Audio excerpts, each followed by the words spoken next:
اعتکاف کے مسائل. اعتکاف سنت مؤکدہ کفایہ ہے اور اس کی مدت 10 یوم ہے. ہر مسلمان کو رمضان المبارک میں کم از کم 1 مرتبہ قرآن پاک کی تلاوت کرنی چاہیے، یعنی پورا قرآن مکمل کرنا چاہیے.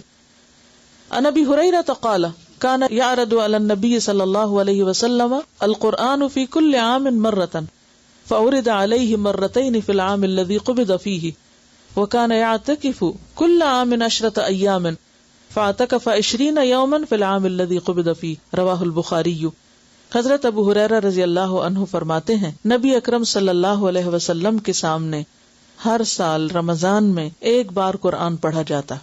جس سال آپ نے وفات پائی آپ صلی اللہ علیہ وسلم کے سامنے 2 بار قرآن مجید ختم کیا گیا، یعنی جبریل علیہ السلام نے آپ کو سنایا تاکہ آپ اپنا پورا ترتیب کے ساتھ درست طور پر محفوظ کر لیں.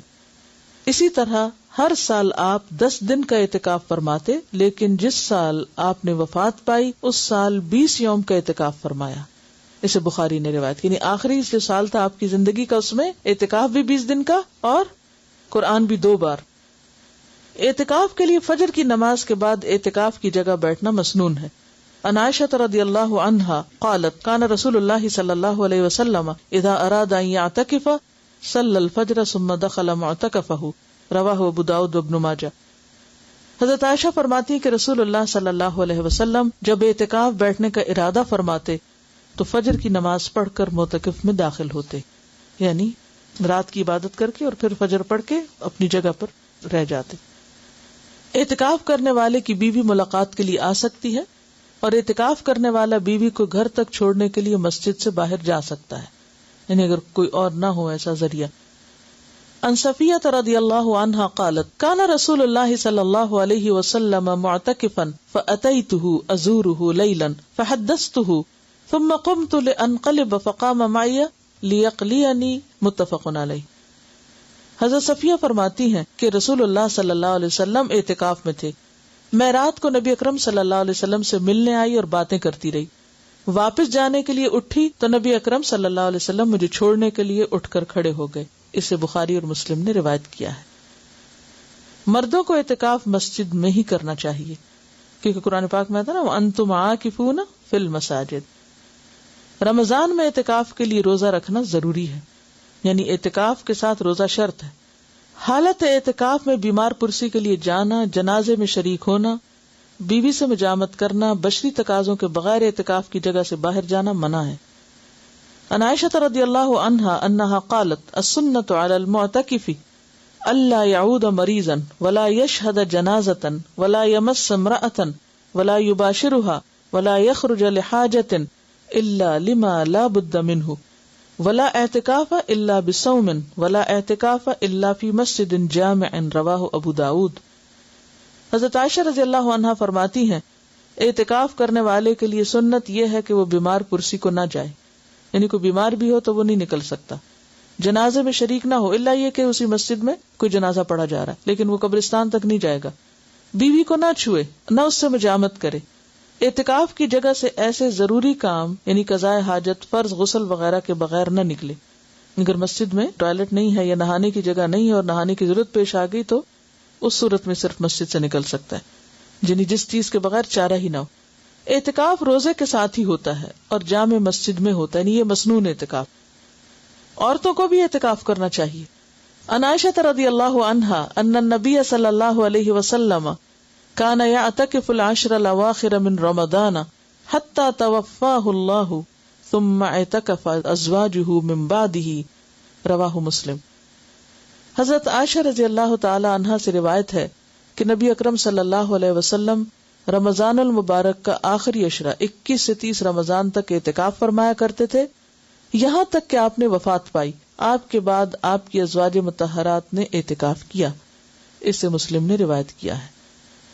اگر کسی کو اعتکاف کے لیے 10 دن میسر نہ آ سکے تو جتنے دن میسر ہوں اتنے دنوں کا ہی اعتکاف کر لینا چاہیے، حتیٰ کہ ایک رات کا اعتکاف بھی درست ہے، چند گھنٹوں کا بھی کر سکتے ہیں. عن ابن عمر رضی اللہ عنہما ان عمر سأل النبی صلی اللہ علیہ وسلم قال كنت نظرت في الجاہلیۃ ان اعتکف لیلۃ فی المسجد الحرام قال اوف بنذرک رواہ البخاری. حضرت عبداللہ بن عمر رضی اللہ عنہ سے روایت ہے کہ حضرت عمر رضی اللہ عنہ نے نبی اکرم صلی اللہ علیہ وسلم سے پوچھا، میں نے زمانہ جاہلیت میں مسجد حرام میں ایک رات کا اعتکاف کرنے کی نظر مانی تھی، پوری کروں یا نہ کروں؟ یعنی دور جاہلیت میں ایسا سوچا تھا. آپ نے فرمایا اپنی نظر پوری کرو. اسے بخاری نے روایت کیا. اب یہاں جو آپ کے ذہن میں سوال آ رہا ہوگا کہ عورتیں کہاں اعتکاف کریں، مسجد میں کریں کہ گھر میں کریں؟ تو بات یہ ہے کہ اعتکاف تو مسجد ہی میں ہے، لیکن اگر کسی مسجد میں یا قریب میں کوئی ایسی جگہ ہے ہی نہیں، یعنی مسجد میں تو عموماً بعض اوقات عورتوں کی نماز پڑھنے کی جگہ نہیں، تو اعتکاف کی جگہ کہاں ہوگی؟ یا یہ کہ جگہ تو ہے لیکن محفوظ نہیں، تو ایسی صورت میں پھر انسان بالکل نیکی سے محروم نہ رہے، گھر میں بیٹھ جائے جہاں اس نے اپنی نماز کی جگہ گھر میں بنائی ہوئی ہے. لیکن اصل اعتکاف جو مسنون ہے وہ جامع مسجد میں ہی ہوتا ہے، گھر کی مسجد میں یا اس میں نہیں ہوتا. اب اس میں آپ سوچ رہے ہوں گے، کنفیوژن ہو گیا آپ کے، اچھا یہ ہوتا ہے یا نہیں ہوتا، اسی لیے بہت سوال اٹھتے ہیں. اگر ایک بات آپ سمجھ لیں تو سارے کنفیوژن دور ہو جائیں گے. ایک ہے آئیڈیل سچویشن جو اصلی ہے، اور وہ کیا ہے؟ 10 دن کا اعتکاف روزے کے ساتھ جامع مسجد کے اندر، جس میں ساری شرائط پوری کی جائیں جو بھی بیان کی گئی، کہ باہر نہ جنازے کے لیے نہ ہی کسی اور ضرورت کے لیے، کہ مسلسل مستقل طور پر انسان وار ہے. دوسری صورت یہ ہے کہ وہ کرنے کی، یعنی اس اعلیٰ درجے کی نیکی کی تو یا ہمت نہیں یا چانسز نہیں یا کوئی چوائس ہی نہیں یا کوئی فیسلٹی نہیں، تو اس صورت میں آپ کیا کریں؟ دن کم کر سکتے ہیں. اگر کسی کو کوئی ایسا شرعی عذر ہے کہ روزہ نہیں رکھ رہا، تو سوچتا چلو میں ایک جگہ بیٹھ کے عبادت کر لوں، مسجد میں نہیں تو گھر میں بیٹھ جائے. وہ پھر کیا ہے؟ کنوینئنس کا اعتکاف ہے. ٹھیک ہے، تو کنوینئنس میں تو پھر آپ ایک دن کا کر لیں، گھر میں بیٹھ کے کر لیں، کھانا بھی پکا لیں اور آ کے اپنی جگہ پہ بھی بیٹھ جائیں، پھر وہ ایک دوسری صورت ہے. تو اس فرق کو اگر آپ پہچان جائیں تو سارے مسئلے حل ہو جائیں گے. یا تو آپ وہ اعتکاف کریں جو اصل اعتکاف ہے، جس کو اعتکاف کہا گیا، اور اگر وہ نہیں تو پھر جو چاہیں کریں، جتنی دیر بھی کریں، کیونکہ عبادت ضائع نہیں ہوتی. یعنی یہ گھنٹے جو چند گھنٹوں یا رات کا ہوگا، یہ ضروری نہیں ہے کہ آپ عصر کے وقت کریں یا صبح کے وقت کریں، جب بھی موقع ہو. ہاں نیت کر لیں. تراویح کے لیے جب آپ جائیں تو اس وقت کی نیت کر لیں کہ میں اس وقت میں اعتکاف میں ہوں. بس اصل میں فائدہ اس کا کیا ہے؟ یکسوئی سے عبادت کرنا، یہ اصل مقصد ہے.